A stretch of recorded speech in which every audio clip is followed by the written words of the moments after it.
This water pump is perfect for those of you who have a second home and want to have filtered water that you purchased in the store. This pump allows you to pump the water out and not have to buy one of those clunky big time water dispensers. And this is how it works. You charge this with a USB cable. There's the connection. You charge it with the USB cable. And then you press this button and the water comes out, and then you press it again to stop. That's the button right there.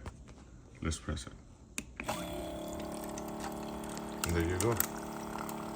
There's a tubing that goes all the way to the bottom of the bottle. So it dispenses on. So you want to stop the water again, you press the button again and it stops. Super, super recommended.